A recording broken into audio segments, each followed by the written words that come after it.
Les Coyotes et le marché de l'Arizona.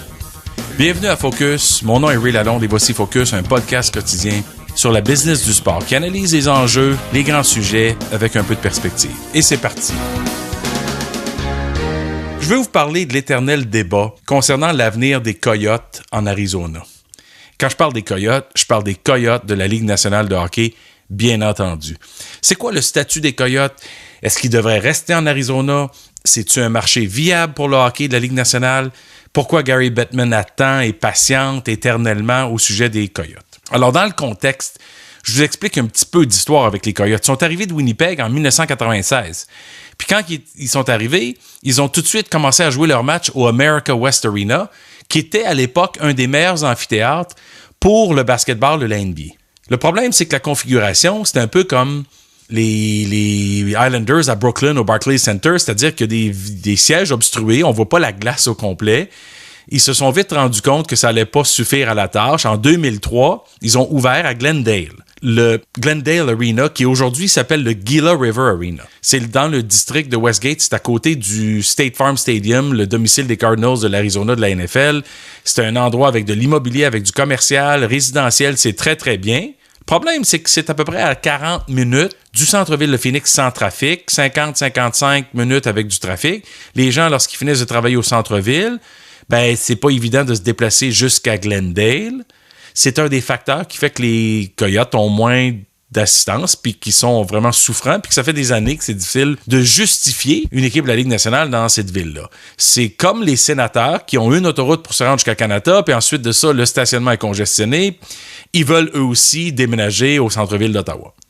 Alors, actuellement, le propriétaire, c'est Andrew Barroway. En 2014, il était majoritaire à 51%, puis en juin 2017, il a acheté le club au complet, le restant des actions. Puis là, aujourd'hui, il détient l'équipe au complet. Il a annoncé à peu près 10 jours qu'il était intéressé à se départir d'à peu près 50%, 49% pour être précis, à un coût estimé à 250 millions de dollars US. Alors, la difficulté là-dedans, c'est que ce scénario-là des Coyotes, en 2008, ils ont fait comme une faillite. La Ligue nationale a pris l'équipe en gestion.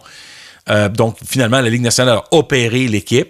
En 2013, la Ville a voté favorablement pour accorder un bail de 15 ans au groupe de propriétaires. Le problème, c'est que même encore aujourd'hui, les Coyotes se cherchent un autre domicile au centre-ville de Phoenix. Pas le America West Arena de l'époque, pas le domicile des Suns à partager. Ils avaient un plan de construction avec l'Université d'Arizona State, les Sun Devils, qui ont une équipe de Division 1 au hockey depuis 5-6 ans maximum. Et le hockey se développe en Arizona. Ce qui est étonnant là-dedans, c'est que l'Arizona, c'est le 3e État où la plus grande croissance de hockey mineur aux États-Unis. Et le nombre de joueurs en Arizona au hockey mineur, c'est 8600. C'est une hausse de 109% d'il y a 10 ans. En 96, il y avait 3 patinoires. Aujourd'hui, il y en a 10 patinoires puis 15 surfaces glacées. En Arizona, pas évident, là, on n'est pas au Québec. Alors là, hockey grandit. Il y a une équipe de Division 1, comme j'ai dit, mais l'Arizona demeure une destination de vacances. Alors, il y a une équipe dans les 4 sports majeurs. Il n'y a pas une équipe encore dans la MLS. Tu as Arizona State, qui est une grande université de Division 1 au football, au basketball et dans tous les autres sports. 200 terrains de golf dans la région. Évidemment, le tennis très fort aussi. C'est une ville à peu près de la taille de Montréal. Il y a 1,6 million d'habitants dans la ville, puis 4,7 millions dans la région métropolitaine. Puis Montréal, c'est à peu près 1,7 puis 4,1. Donc, c'est sensiblement la même taille que Montréal. Mais imaginez, là, Diamondbacks, Suns, Cardinals, Coyotes, et tout ce que j'ai mentionné plus tôt. Et généralement, les équipes survivent bien. Le problème, c'est que tout le monde se demande, est-ce que le hockey est assez populaire? Ben, Austin Matthews est sorti de là. Il a joué dans une équipe de hockey mineur qui s'appelait les Arizona Bobcats, une petite organisation de hockey mineur locale.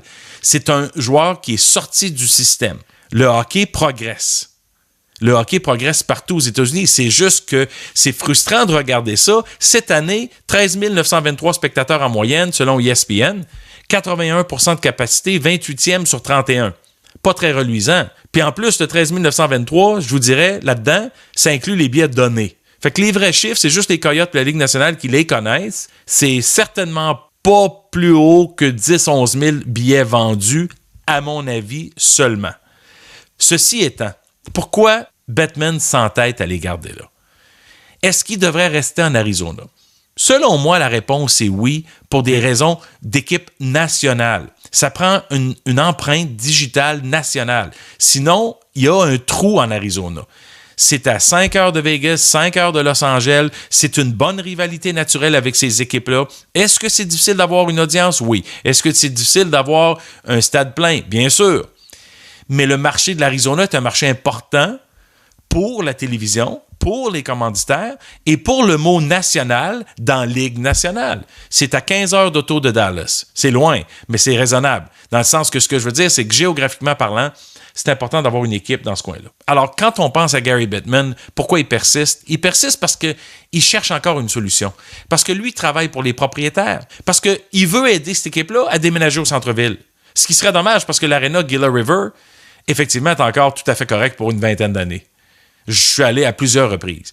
Mais cependant, c'est vrai que ça serait probablement plus intéressant pour les résidents de la ville de Phoenix que leur club soit au centre-ville. C'est comme les Sénateurs et la possibilité d'avoir un amphithéâtre aux Plaines de Breton. Ce sont tous des éléments importants. Mais est-ce que Phoenix est un marché viable pour le hockey? Je suis obligé de vous dire que c'est lent, c'est long, c'est pénible, mais les chiffres nous montrent qu'au hockey mineur, il y a une croissance constante, puis que l'État d'Arizona joue de plus en plus au hockey. Ça prend parfois une génération, parfois deux. Est-ce que ça serait plus facile à Québec instantanément le lendemain? Bien sûr que oui, mais l'Arizona est un marché important pour la géographie de la Ligue nationale de hockey. La même raison qu'une équipe en Floride. On sait très bien qu'une équipe à Québec serait plus performante au niveau commercial. Mais il y a des gens qui sont prêts à payer pour garder leur équipe là, même si ça veut dire qu'on perd de l'argent sur la rentabilité de la franchise. Mais Gary Bettman veut les aider à réussir. Parfois, ça prend plus de temps qu'on pense. Alors, voilà la raison. Vous étiez à l'écoute de Focus. Merci d'avoir été là. Suivez-moi sur Twitter, @RealRealAlone. Partagez le podcast avec vos amis, vos collègues, vos membres de votre famille. Redirigez-la vers SoundCloud ou YouTube. Merci d'avoir été là. Ici Real Alone. À très bientôt.